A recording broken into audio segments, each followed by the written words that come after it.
All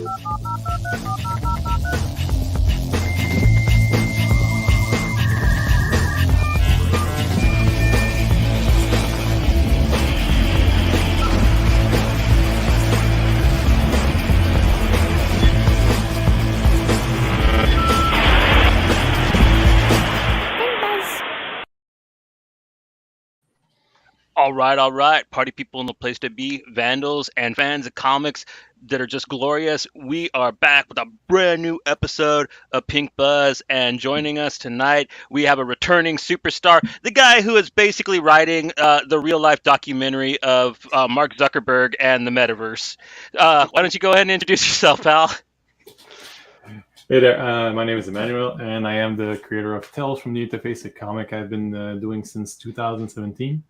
I've been playing around in the Montreal comic scene since the early 2000, and I think Tales from the Interface is my biggest work yet. Yeah. It's something very close to my heart, talking about what's going on today and projecting it into the future. So. And what do you got going on right now with Tales from the Interface? It's kind of a big deal right now because it's all over the Kickstarter, right? Oh yeah, so now we're about 1.3K out of 2,000 for the goal. So it's going well, and I'm hoping that it's going to be something good come out of it. So should I introduce the book maybe? Yeah, go ahead and pitch it a little bit so Right. people that are new to you might understand where you're coming from. Right. So basically, in the future, AI has taken control, and you have in the middle of this, you have a couple, Gauthier and Clara, who hey Sam, so who are kind of caught in the middle of that, while Gauthier is kind of enjoying himself in this kind of life of luxury that that the interface provides. Clara is kind of discovering that we kind of lost something, and she finds an archive full of old books, old objects, and she kind of renews her roots, basically. So Yes, the revolution is starting, and it's going to be. I don't know if it's going to be televised, but it's definitely off to a pretty hysterical start. Like I really, really enjoyed the the kind of demonstration that they put on at the One Tree. I thought that really cracked me up. yeah, so it's full of fanatics, and I think Judge Wood had a big inspiration on me, the kind of what's happening in the citizens of a closed up city that are kind of going nuts. There's no work. All they can do is be entertained. So they have no relationship with who they were, and it's kind of a bleak bleak outlook. But I try to make it funny as I can with these kind of colorful characters. I kind of like the way you poke fun at the reality, like the idea of them collecting old, antiquated antiques that have no meaning to them. They just realize that it's old, so they want it. I really love the little things like that you throw into this book. Yeah. So at one point there's a showcase showing a those old vacuum cleaners, like the the dusters, and there's a Furby as well in one of those showcases. So yeah, so sometimes I like to kind of show those old objects that are kind of meaningless to some people, and so it kind of they kind of became objects of luxury, but they don't necessarily just own it for the status. It's not. It doesn't mean anything to them. While Clara, she's a bit different. Like she goes in, she falls in the deep underground, and then she finds this whole trove of these things, and she decides, what are we going to do with that? And yeah, so what we saw, like she finds these old paintings, she finds these old books, and there's these people living there, and they don't really know what to do with it. They're just enjoying it. They enjoy being far from the interface. It's the AI is always projecting ideas into people. It's kind of controlling their life a little bit. Some people wonder if they're gonna stop breeding if the interface doesn't tell them to. So it's up to that level. It definitely reflects today's society with especially the youths. Like, take away their phones, and oh my God, their world crumbles and comes tumbling down. And like you said, it reflects on society, the overall story, like where people aren't working. It's not quite the same because there are jobs here. It's just people would rather, try to become influencers and stuff than go out and get like a job from going to school, get an education. But no, they'd rather like do a YouTube, become influencers, don't work. Like, so there's a lack of people working. So it's very similar in the story, like where everyone's more technologically driven, where it's all about what's Being the happening. best at video games, right, is mostly how Yeah, you kind of work your way through society, right? or or just living in a virtual world, like just Mhm. like us right now, where we're doing an interview with Manu on YouTube. Like we're not. I'm in. Well, we're both in Quebec. Johnny's Oklahoma, right? Yes, sir. Yeah. So like none of us are in the same room yet. We're here talking, and it's like there's some benefits, but then people that go to the extreme and get addicted to this stuff, then Mhm. you get the other side of it, like in Tales to the Interface, where it overcomes them and rules their life to the point where it destroys relationships. And we get a taste of that in this, where now Gautier and Clara are at odds, right? But he's so deep into it, he doesn't even realize it. Where she's drifting away and he's too caught up in the interface, this virtual world, that he's oblivious to what's happening to him. As, Why? Yeah. Why would you? Why would he try to do anything else? Would everything you all ever wanted is right in front of him from his point of view? And yeah, you but make a yeah, very compelling case. I mean, I love some of the scenarios you come up with. I mean, just surrealism and just the kind of creativity you put into like the games that Guthier plays. I mean, just so beautiful. Thanks. So this it's like the AI is has become so efficient at feeding us what we want. I'm kind of trying to push it this question: can the AI become so efficient that we don't care about anything else, that we don't want to create anything else because the AI already provides whatever we could ever think of, and and then there's this hope with Clara that she finds something. She hasn't in book. She hasn't even tried to create anything yet. She just finds out that actually humans were capable of creating things by themselves. Mhm. And I think that it's really neat how much more relevant your storytelling has become this year alone with just the outburst of AI technology that we have with the art and the writing and the voice and deep fake stuff. I mean, like it's really gotten insane over the this last year or so. It's kind of really neat to see you were on the cutting edge of that, which is pretty cool, right at the Yes. right time. Thanks. What's funny, at my launch the other day, we did a live launch, and there's a chatbot that came in.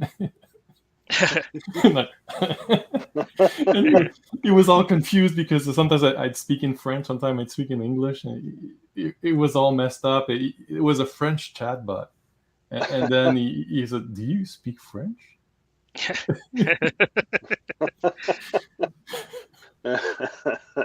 And then trying yeah, to convince me to give him my WeChat number, and what the hell? yeah, yeah.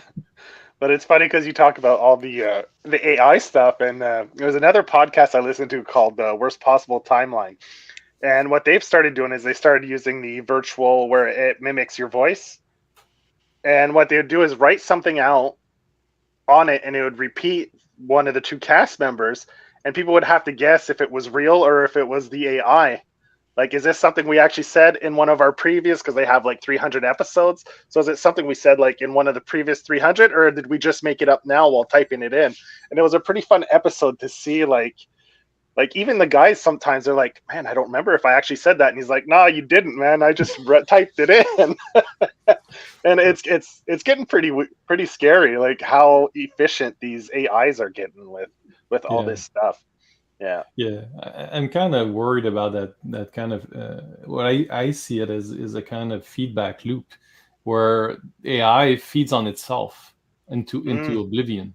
So when entertaining has become so cheap that all we see is cheap AI produced stuff that overwhelms the market to a point where it's hard as a creator to stand out. The AI will feed on itself and become less and less interesting.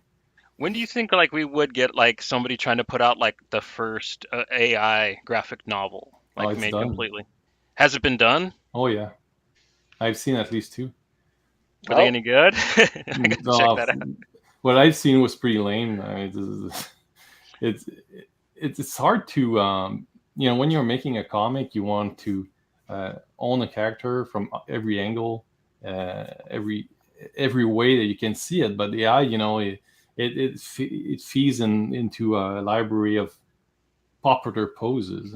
They go into things that people like more.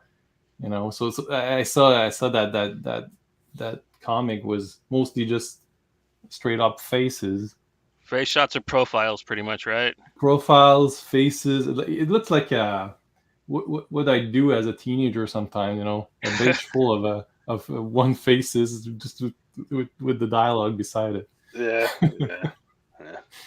yeah.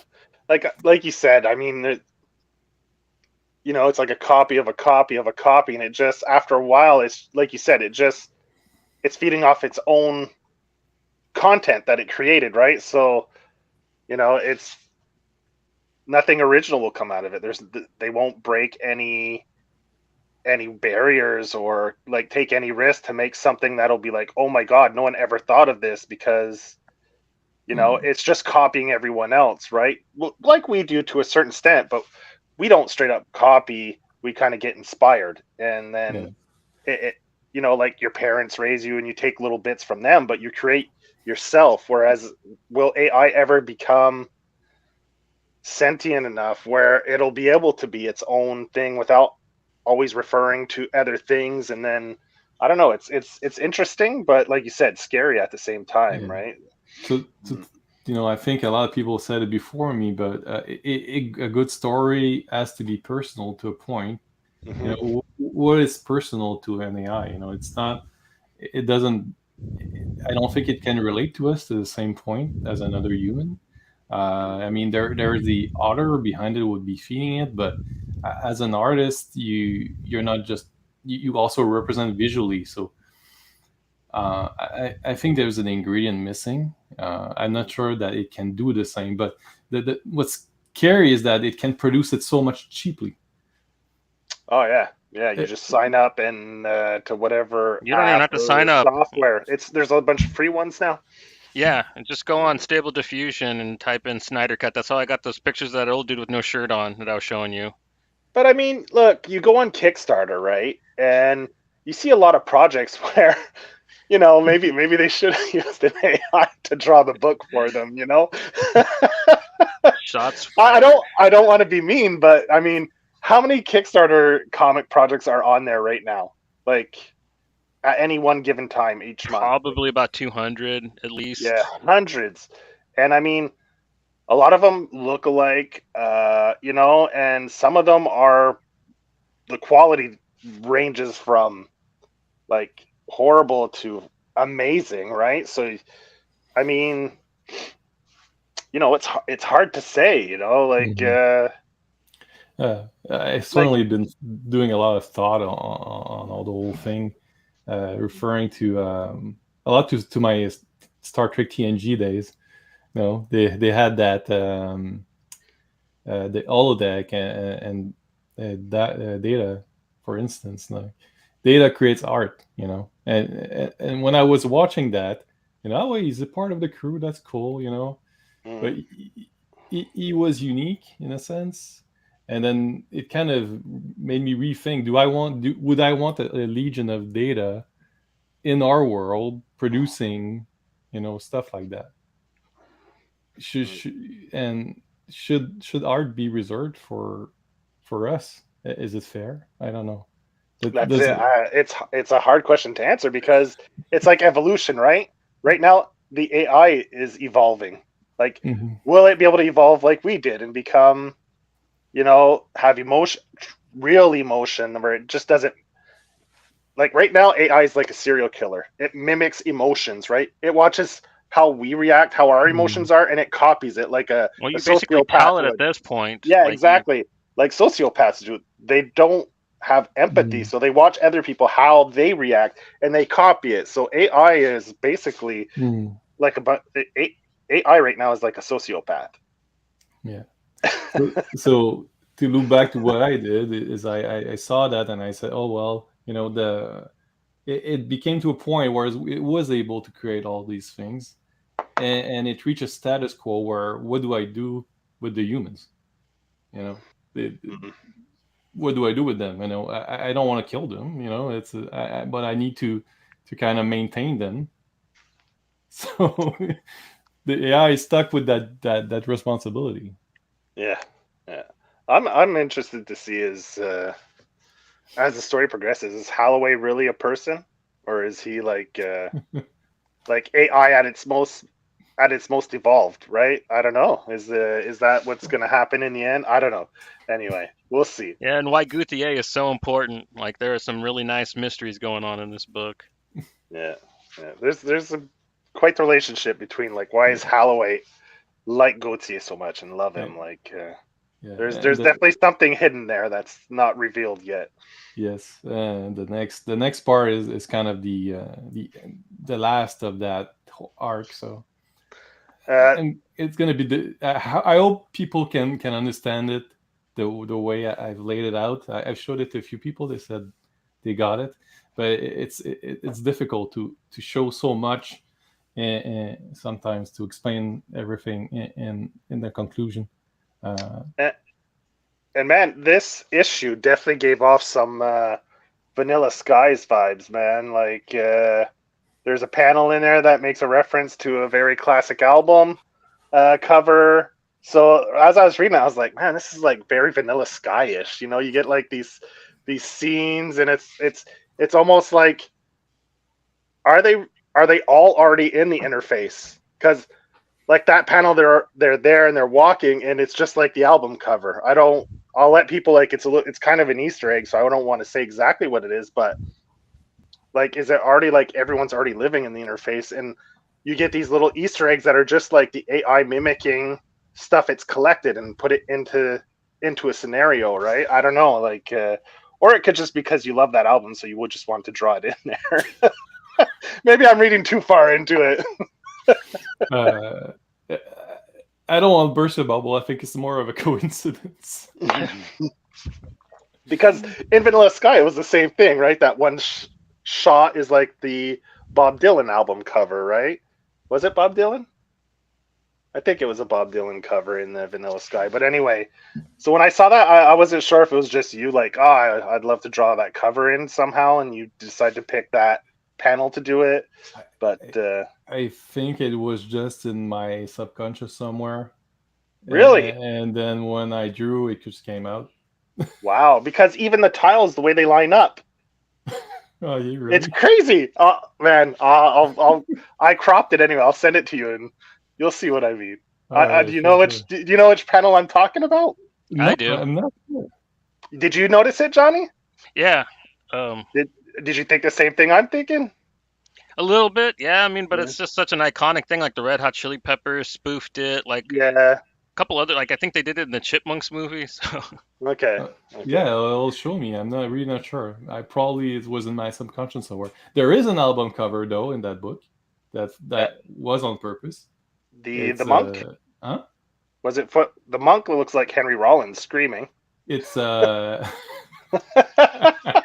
no, it's Abbey Road. yeah, that's the one I was talking about. Abbey Road. That's The The the Beatles, Beatles. where they're walking across the street. yeah. Yeah. That's the one. Yeah. Exactly. Oh, okay, Yeah. okay, Yeah. yeah, yeah, yeah. Yeah. Okay. I didn't know if you wanted just people to see it themselves, or that's why I didn't want to say what it was, just in case. There, you didn't want people to know about the Easter egg. Oh, Uh, sorry. Well, that's fine. I think it's a little bonus for those people who are going to be watching and trying to find out in the book where it is. mhm. Yeah. Yeah. I But was like, oh shit. Yeah.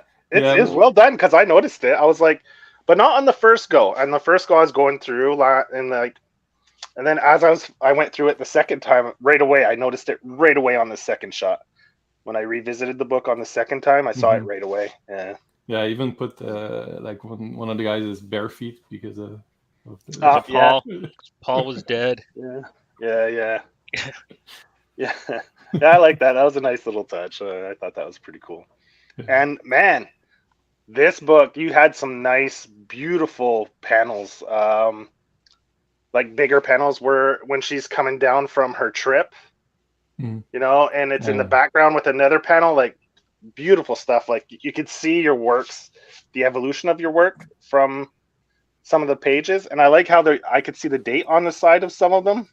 So I know, like, if you did it early in the year or later in the year, like and I went and watched a few of your episodes, so I know which pages were kind of done later and earlier. So it's fun to see the comparison between the two. And I think as an artist, you need to keep evolving and keep getting better. So it is good, but it is painful at the same time because then you see some older stuff and say, damn, I want to, I want to redo that part. That was really great seeing this panel completely finished because I actually watched you draw this on your stream. It was really cool to actually see it finished. Yeah, and there's page 43 where Gautier's laying on the back on the couch, and you get like a close up from a little bit below. That one, I was like, oh shit, man, you probably had his wife take a picture of him laying back because that looks just like you. I saw it right away. I was like, god damn, I could tell that's him. He used a reference picture of himself on that one.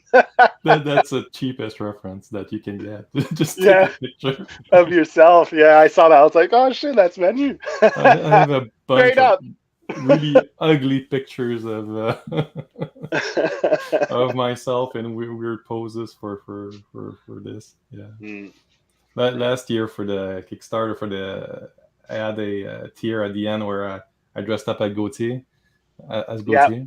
Yeah, it was fun. So I'll just reiterate for anyone if they're just jumping in or they start watching later. We're sitting with Emmanuel Filteau, the creator of Tales from the Interface. Book 4 is out right now on the Kickstarter. Just launched last Wednesday. So last Wednesday. Yeah. So it'll be a week tomorrow.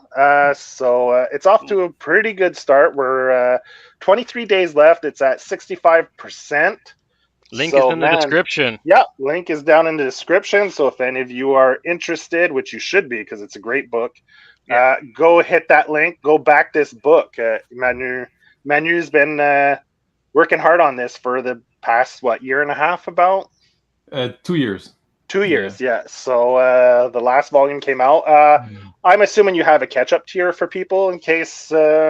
Yeah, for sure. You can get all 4 books for $75. It's Canadian shipping included. So, do you have a digital catch-up tier as well? Yeah. So 18 for that one. Yeah. So if you're on a budget, you go with the digital tier. If you're anti-digital, you don't like reading anything digital, you need that physical copy in your hands. He's got the catch-up tier with the physical copy, so he's got you covered. So you have no excuses. Go back this book. Thanks. I like the physical tier. Personally, I like the old books in my hands. It means a lot, and I think, especially for this project, it's for the subject matter. I think reading it makes a lot of sense in paper. You connect more. It depends. Are you more a Gautier? Are you more a Clara? Clara, yeah, that's it. That's it. Did you call it the Gautier tier and the Clara tier? Oh, I missed that opportunity. Yeah, that's true. you can always go modify it. Can you change the title? I don't know. I don't know. Yeah. But now you can put little images on top of tiers. That's pretty cool. Okay. No. Also, you're still offering it in 2 languages, French and English. Yeah. That's really important to me to do that. Although it's not very financially a good idea because it's much more expensive to do it that way. But because you have to do 2 different print runs. Yeah. Yeah, with all the proof checking and all the That's a headache. But I mean, I like to be able to give it to, I sell at conventions here, so a lot of people, they want that. So Speaking of conventions, we last spring went to check you out at the BD FBDM. the MCAF, so in English we Yeah, call it MCAF. yeah, So it's really a really cool festival if you're in Montreal at the so last weekend of May, and I'm always there. I've always been for many years. I've been attending, and they have it on the street, so you can walk up the Saint Denis Street. It's a super nice street full of little like shops and stuff. Great time to visit Montreal as well. It's nice. It's not too hot. So if you're in it was a beautiful weekend. It started off rough though on Friday, right? It was downpouring, but the rest of the weekend was beautiful. Yeah, it was beautiful. Certainly. Great festival. 8 Series, how's it going? Yeah. So it was the first time I think we got to meet in person, so that was cool. Yeah. It was fun. Yeah. You're pretty busy. I mean, every time I went by, I couldn't chat too long because I didn't want to steal money from you there with customers and stuff. No, it's fine. It was fun. I mean, it's I got to see a lot of people I hadn't seen in a while, and I was amazed. A lot of seasoned artists came by.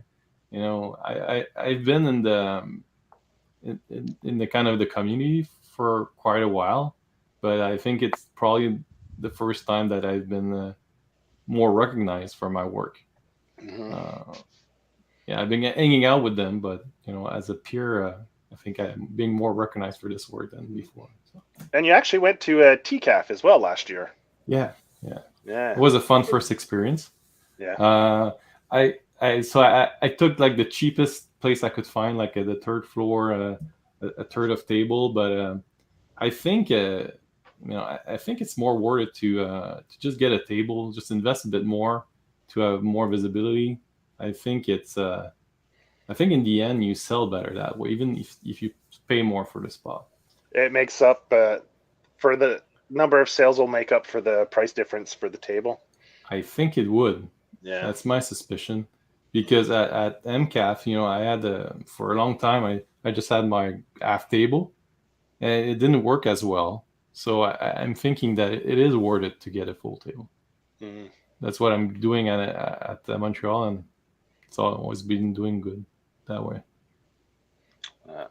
And that's indoors, right? At that one, so TCAF, it was indoors. Yeah. So how did you compare to like the outdoor setting, like?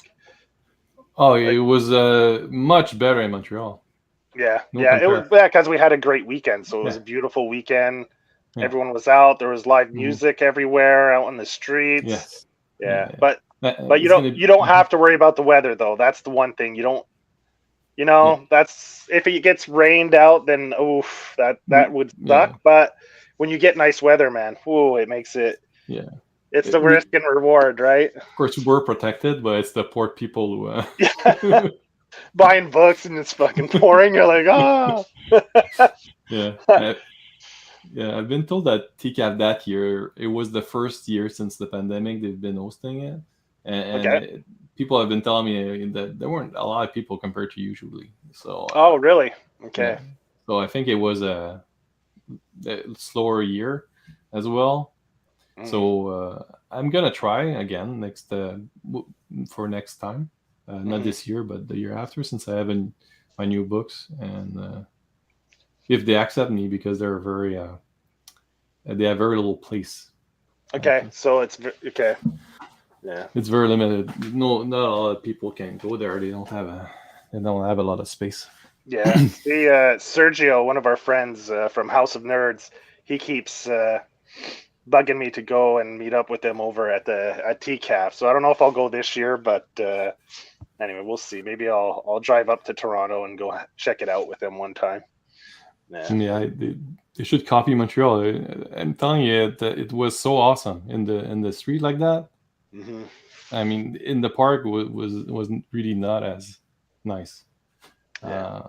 much more people passing by, and yeah.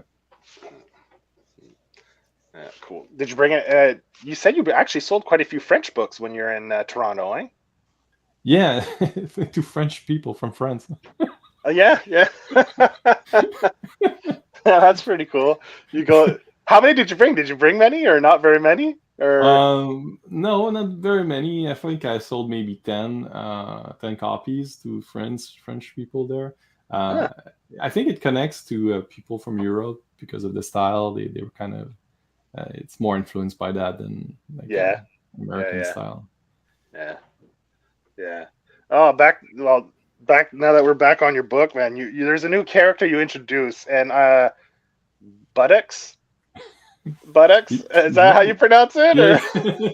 Or I laughed when I read his name. I was like, buttocks. What's what's that character about? Why buttocks? Why'd you call him buttocks? And actually, it's not new, huh? Uh, Yeah, I don't. so he's been popping up here and there. Okay. The first time was like they were in the park talking about like the first interview he had, and he just popped up and said, Oh, okay. "You should join us. Yeah. You should join us." So Okay, that's that same character. Okay.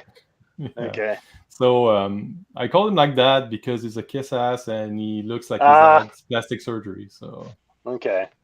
I thought maybe it'd be the plastic surgery thing, but I wasn't sure. So. well, he's always smiling and very uppity, and I just thought it fitted his name. And there's that leads up to one of my favorite panels in the book, the splash page, which was great. We used to do the thumbnail for the episode. Mm-hmm. Love that page with all the gadgets and he puts on when he plugs in. Yeah, that was pretty cool. I tried to channel Jeff Darrow there. Yeah. Yeah, it was fun with all the like the circle where it just circles around with all the gadgets pointing at him, almost threatening like. Yeah. And he's completely oblivious to all of it. Yeah, because he's wired in, right? He's jacked in, so yeah. Oh, just like pretty much since volume 3, you see he started to become disconnected, and this one you see he's almost completely disconnected from the real world. And that's one thing where we go and he starts getting that. Is it a bruise? Is it him turning into a zombie? Like the discoloration in his face? Like I don't know what that is exactly, because there was a few characters that are almost mutated from previous ones, and they had kind of that grayish tint to their skin. So I don't know if it's him transforming into like. Yeah, know, they try stuff on them. They're kind of guinea pigs, and in that specific one, I think he just got bruised up and beaten up from the experience, but he didn't even notice that it happened. Yeah, that's it. Like even Clara, she doesn't really say much. She says, "Oh, yeah, but they don't mention it." So I was like, "Oh, is he like transforming into something else? Like, is it affecting him in a way that he's physically transforming into something?" I don't know. But you see it when like he died in one of the books, and he got put back together. So I think they're used to it at a certain point where like they get reconnected together sometimes. So they're not necessarily shocked that this would happen, especially in what he's doing right now. Like after the first story, he also got beaten up and came out and was kind of patched back together. Yeah, they dented his head in really good, and like when he came out of the first game, right? Mm-hmm. With his eye. Yeah, and they put the little nanites on him, fixed him up really quick, and then ran across his junk. Yeah. Yeah. But the dearly departed cookies, man, that had me rolling. Like that's. I got inspired by that Beetlejuice book, the book for the recently departed. So okay. Called them dearly departed cookies. Oh yeah. Yeah, there's some really sublime surrealism in this book. I really enjoy your sense of humor, bro. Hi, thanks.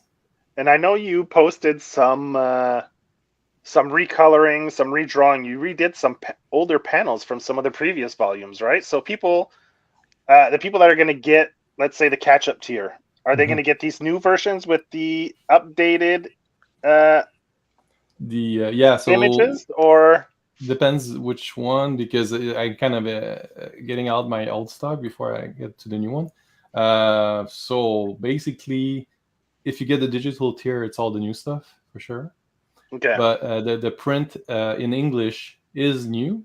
Like there's in the book one, there is a I redid a lot of that first sequence after he comes out of the first game. Okay, So yeah. that was redrawn after to fit a little bit better with the rest of the story. I put a shot of buttocks there. Okay. So he's the one that welcomes him when he comes out of that machine. And then while I was waiting for the campaign to start, I also reworked some panels in book two. So these will, when I'm almost out of book two. For French, I'm out, and English, I'm soon to be out. So as soon as those sell out, I will be sending those new reprints. New books. Okay, yeah. Oh, that's fun. It gives I'm kind of George Lucas. I'm yeah, learning the tools of your craft, getting new tricks, revising a few things. Yeah, gotcha. Yeah. Hey, I saw that you posted. You're off to a pretty good start with with volume 5, right? Yeah. So yesterday you posted a bunch of pages that you're working out the layouts and. Yeah, so the beginning will be very it's going to be inside like the interface game, so it's very visual, very graphic, and you have this big sequence which is really hard to script. So I'm doing it kind of on the pages, trying to organize the action sequence. So pretty much I got a first draft of that storyboard. So the script was already done for the book, but now I have the whole book storyboarded. I just want so now what I'm gonna do is kind of finish it better and try to test it with people, see if they can understand what's going on. Maybe I can poke you, Joe. Yeah, no problem. So this fourth volume, just so people know, it's about 50 pages. The story is about 50 pages, so you're getting a pretty good chunk of story.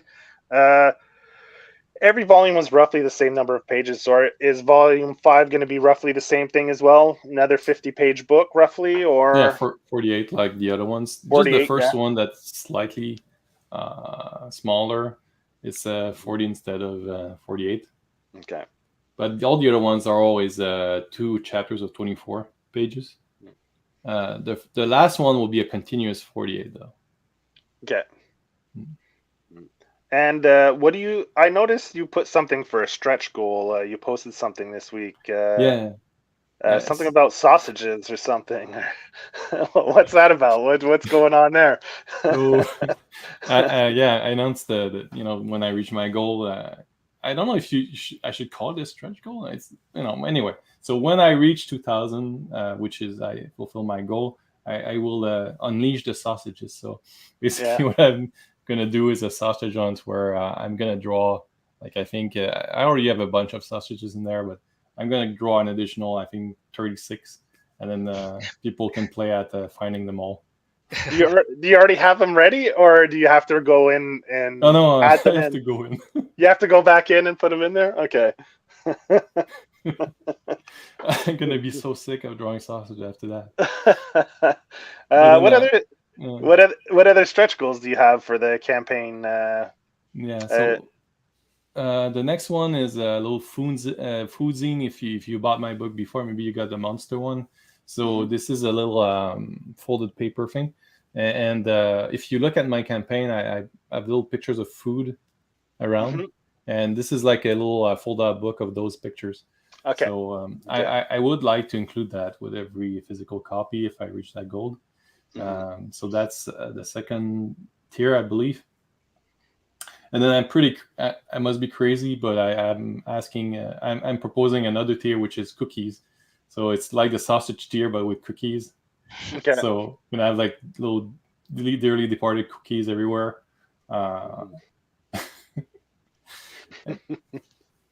So I'm thinking of doing book. I think one of them is some bookmarks as well, like Okay. the angel character, the devil character from the cover. Mm-hmm. So are you going to keep Tales from the Interface going after book 5? Because you said it was the end of the arc. So you got plans for after Gauthier story's done? It's gonna take a pause. I do know what I want to say about the story, but I want to go somewhere else, with another story first. I just want to try something else. It's gonna be some pure sci-fi, more fantastic stuff. So I just want to change the pace for a while.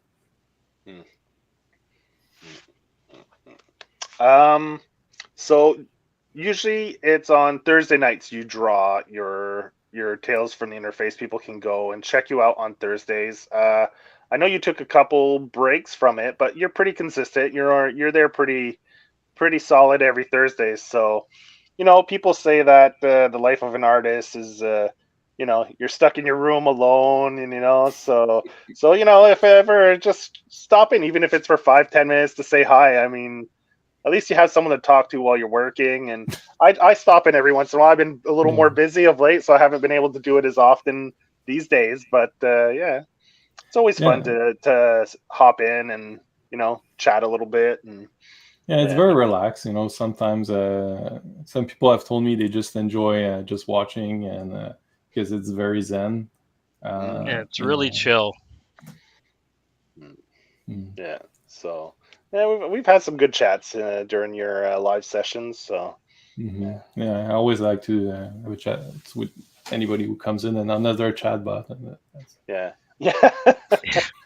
You can get on through either straight through the YouTube chats, or you can go through Twitch as well as Facebook, right? Well, the problem now is that I used to use Restream, and then they limited now to only two ways of streaming. Okay. So I can no longer make, because I used to have Twitter, Twitch, Facebook, and YouTube, but then now I can only have two. So currently it's Facebook and YouTube. Facebook and straight with YouTube. Okay. Yeah. Okay. So I do have a lot of Facebook friends who kind of pop in sometimes, and yeah, Twitter's not very popular in the French community. No. Facebook is, though. A lot of Quebecers on Facebook still. Yeah. Well, like Twitter, some people will share the stream. I think some people might just look at it, but there's no easy way to interact. And if they do, I wouldn't really see it. So it's kind of a waste of time to try to stream to Twitter, I think. Yeah. And coming back to your book, like we talked about it on one of your live chats there, the leading up to that final scene there where the fight. I saw a few quick, as you're working on it, I saw a few quick panels of it, and it gets pretty violent there at the end. Some nice pages. It's great. An amazing, let's say, very almost Mortal Kombat-ish, but like B-movie-ish a little more. But yeah, man, finish him. That's all I could think when I saw that. Like it could just be some crazy. Yeah. I'm a big fan of that scene in They Live where they beat each other up for like 10 minutes. Yeah, in the alleyway. Yeah. It just doesn't end. It just keep on fighting. Yeah, it's almost like the guy loves it too, right? When he gets hit, he just sits there with a smile on his face, and yeah, like literally suplex each other and stuff, and then he just punches him in the balls like 5 times, like. Yeah. So let's say people aren't familiar. Johnny and I are obviously familiar with your book, but let's say for people that aren't familiar, what are the biggest influences that you had when you came up with the idea for this book? Certainly Judge Dredd, I've mentioned. When I was a teenager, my brother gave me his collection of Judge Dredd, and I really spent a lot of time going through that. Moebius has been, often named as an influence for me. And certainly, I mean, it's kind of unavoidable artist, I think. Geoff Darrow. Certainly, I really read a wide range of comics. I do enjoy even like Dragon Ball or some manga stuff. Yeah. So if I look here, some local comics as well.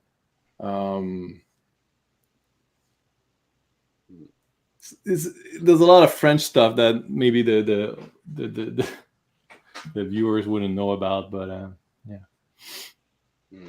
yeah, like you said, your book definitely has a European flavor to it, like the story and the approach and everything. So, but man, it's a beautiful change of pace from a lot of the stuff you see out there, especially on Kickstarter. The story stands out as very weird and quirky. Like definitely not your superhero book, that's for sure.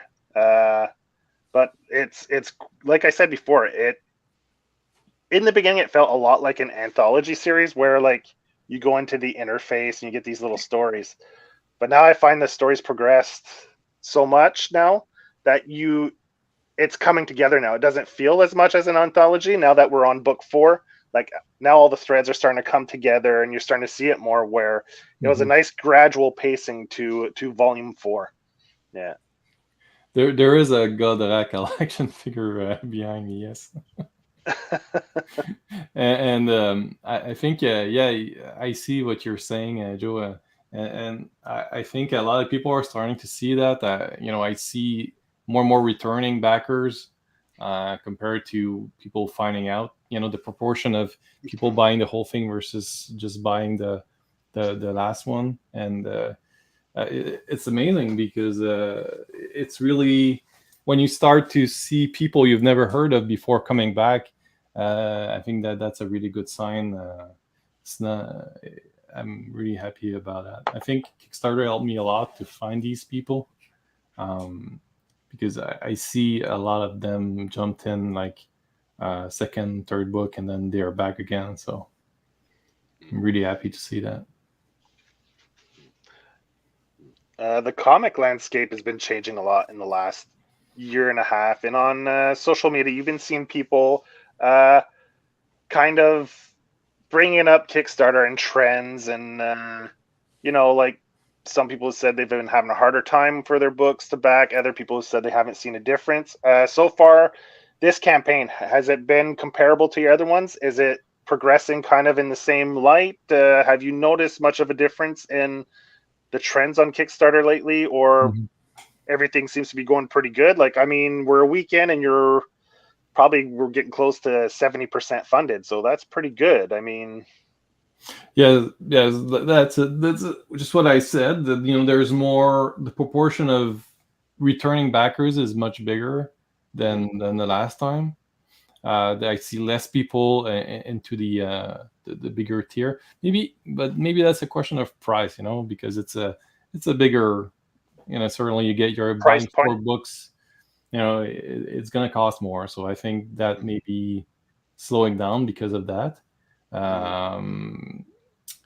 Also, I think my startup was really well done this time. I prepared my campaign page, my pre-launch page, and I told people when it's going to be live, and people were much more at the start it started really fast. Okay. So that worked well. You didn't do a pre-launch page in the previous ones, or? I did, but I didn't really talk about it all that much. So. Okay, so you really pushed the pre-launch to get people to sign up, to get notified. Yeah. Okay, yeah. I see. Well, I mean, have you only done Kickstarters for this book, or have you done any for your other projects? That I know you had a couple other books but I don't know if they're on Kickstarter or not. The first Tales from the Interface was on Indiegogo. Indiegogo. Okay, yeah.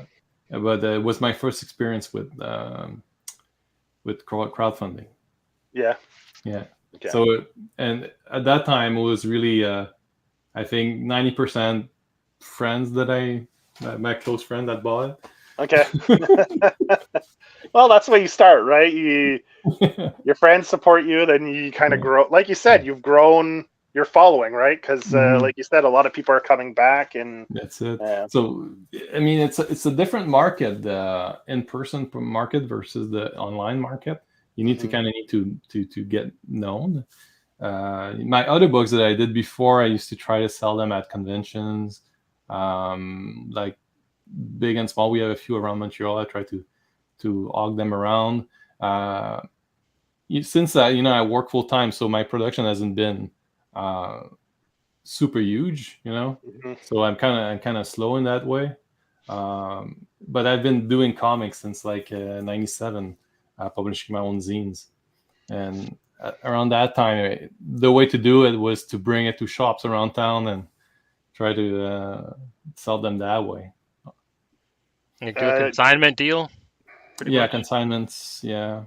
So for this comic, I'm only consigning in 2 places. Just so much trouble to do that. So. Yeah, because Kickstarter, right? You're at home, your orders come in, you get your mailers and everything. That's probably the biggest headache of a Kickstarter is packing everything up and mailing it out. But everything else, you don't have to beat the pavement, as they say. You don't have to go out to shops, bring your books, go back. Like, I don't know if you'd go every month to see, or if they would call you to go, collect, or usually you need to call them because they won't call you. No. So go in, see. I can see how on consignment could be a hassle. It's a headache. Hey, come pick up your money, man. That's not gonna happen. Or come pick up your books. I'm gonna throw them away tomorrow. What? Yeah. Oh, shit. Yeah. Yeah. There's always that possibility, right? If Yeah. But what's fun about Kickstarter is it's concentrated. So you're gonna have a big rush, but after that, it's mostly done. So for the rest of the year, it's very slow. I have my shop, but people kind of wait for the Kickstarter Kickstarters. Order their copy. So See, I think having it on your shop on your web store or whatever is great, because there's a lot of creators where they have Kickstarters, but there's so many books that come out, and sometimes I'll have a budget, right? So I'll back a few things, and all of a sudden, boom, this Kickstarter hits, and I'm like, oh man, it looks so good, but if I keep saying, oh, just one more, then by the end of the month, you've backed like like $100 worth of Kickstarters. You're like, oh my god, like what the hell, So it's nice that I usually take a note and I'll go see, because usually people sell it on Etsy, or there's all kinds. What's the other one? Cartel, whatever. A lot of people use different, online stores for it. So I'll usually take a note, and when I have a slower month, I'll go and maybe buy it digitally from them later on. And but like you said, that campaign page is so crucial, right? Because that it's like going to a comic shop and looking at all the books, the cover. So that header that you make, that image that comes up, is like your cover, right? It's gotta hit. It's gotta grab people's attention right away, just really to get hard. That click. Yeah, to get that click, right? You're competing against a lot of people who are trying really hard to promote their thing. I wonder how good it was, how good my choice was, if it was the most efficient one. Well, one way you could easily get a lot of clicks, right? Put boobies on it, man. Yeah, say it's not safe for work, man. Just boobies, man. Throw some boobies on there. Yeah, them exactly. NSFW books sell out, man. And Just do one. Just do one cover that's not safe for work cover like all the rest of them do, even though it has nothing to do with. Here's my character half naked. Come buy my book. Oh god. The character's never naked in the book, but I'll do a cover, a sexy cover for you. Yeah, It's horrible. It's horrible it's though. I horrible. mean, it's like clickbait, but yeah. Mhm. I could never do that to Clara. I could never. Or her. You're a man of integrity. Mm. Mm. Although she does show naked in the first book, The but first book, yeah, she's in character. So, yeah. and I changed that a little bit in the new version where she's Gauthier is kind of wearing his skin of this weird skin macho guy. So Mhm. I kind of changed her as well. Now she's blue with pink hair. Yeah. And Yeah, okay, yeah, for the yeah. Yeah, but I don't know. Do they explain on Kickstarter how the algorithm works? Like for when you is there guidelines to follow for that, or how? Like, what do you mean the search?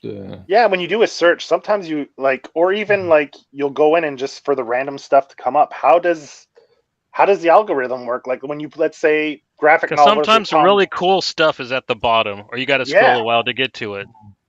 So like sometimes I'll scroll for like a good 15, 20 minutes, and then like I'll see a campaign that's almost done that all month I hadn't seen it pop up once, and I'll see it and I'm like, holy shit, there's only like 3 days left. This looks amazing. Where was this for the past month when I go on and scroll and search? Like I don't like algorithms are such a bitch, man. I don't know how all that works, but yeah. Yeah, I try to share as much as I can. It's really, in the end, it's really a question of how much you're seen, how much eyeballs are on your work. That makes such a huge difference. For a while I had the first book on webtoons. Webtoon is like kind of a webcomic application. And then they featured my work. So suddenly I had like 20 followers every day.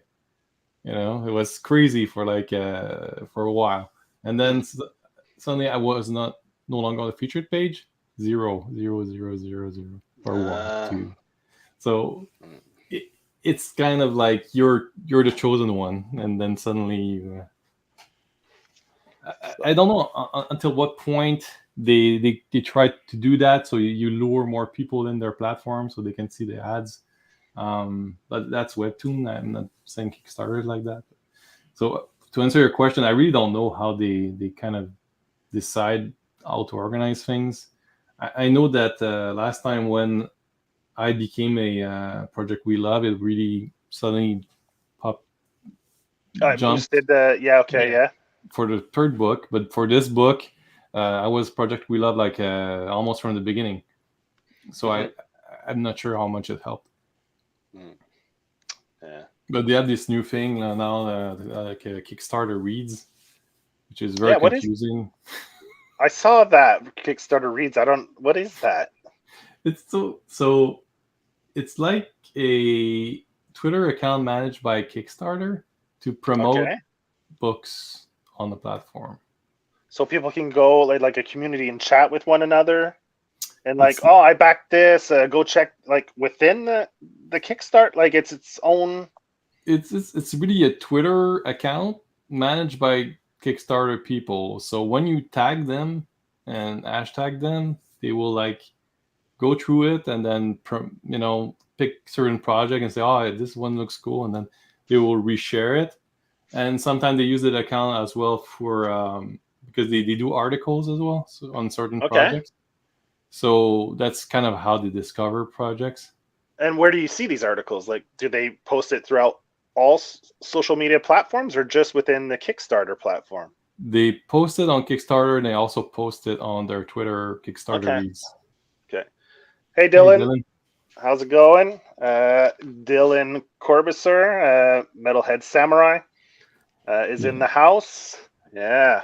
Yeah, we backed each other's book, and we did a little cross promotion. Yeah, I saw that. Yeah, that's awesome, man. That's what when Dylan was on, that's what we were saying. Like, kind of a lot of creators, there's helping each other. Like when we have Adrian on, and when he first started, he was like kind of going back and forth with a few creators too, and they're giving each other tips. So it's it's it's kind of cool in the comics community how it's an actual community where everyone's there to help each other and give each other tips. It's so it's nice to see. And Yeah, I love Dylan's work. It looks I really look forward to reading his comics. So you should go check it out. yeah, maybe you could do your next Crossover. Kickstarters where you could do like just a quick like cameos where Have Guthrie he comes show up in. and Heavy Yeah. Metal Samurai. I can probably put the logo of their band somewhere on a wall. Or something. He goes into the interface and it's fucking, and like Metalhead Samurai's like, what the hell? Who's this guy? Speaking of which, you totally drew the Pink Buzz logo over there. Like, Yeah, in the corner on the wall. Yeah, little Easter eggs popping in there. We saw that this week. Yeah, that's world Yeah. famous. I think it's fun. It adds a little bit of life to the pages as well. Like the world look more lived in. lived in. Yeah, graffiti and tags and stuff like that. Yeah, definitely. Yeah. So I'll reiterate just one more time for people that just hopped in or are watching. So we're here with Emmanuel Filteau. He's latest volume 4 of Tales from the Interface is on Kickstarter as we speak. So the link is in the descriptions. Go click the link, back the book. He has catch-up tiers, so don't worry if it's volume 4. You can get volume 1, 2, and 3. So you can get all caught up on the story. And there's still one chapter left that he's actually working on at the moment. So actually, speaking of that, have you noticed a progression in your work? Like the speed that you're able to work, is it increased? Do you think you'll be able to get this one out a little quicker, or is it still kind of the same? You're looking at 2 years, or you're not sure? I'm pretty sure it's gonna take me 2 years. 2 years as well. Again, yeah. I think I am faster though, but that I use if I have some time, I will maybe like try to do a little side project or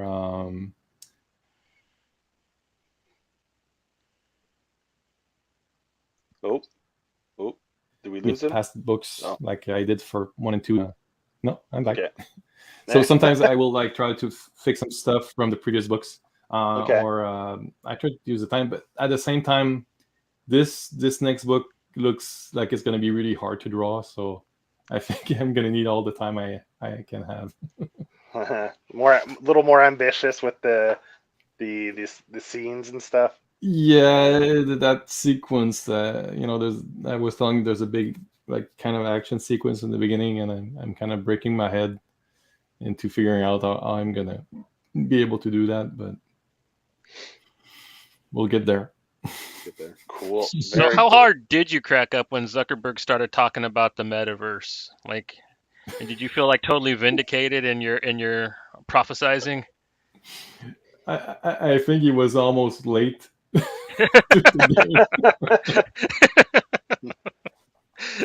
It took him too long to get there.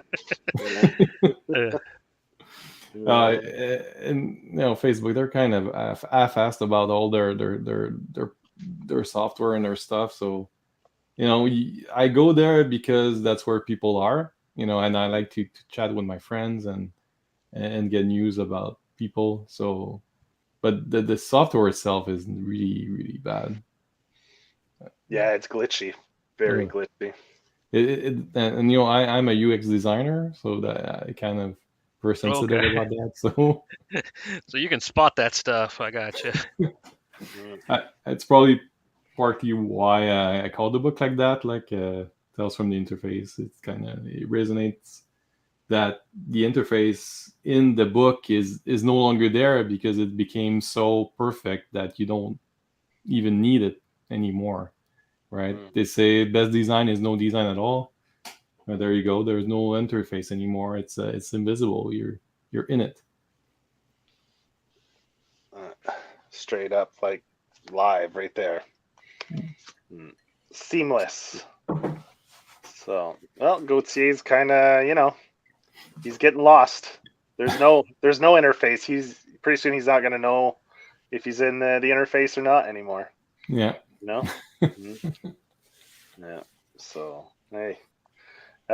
Man, I just would love to say thanks for coming on the show. We always love having you on.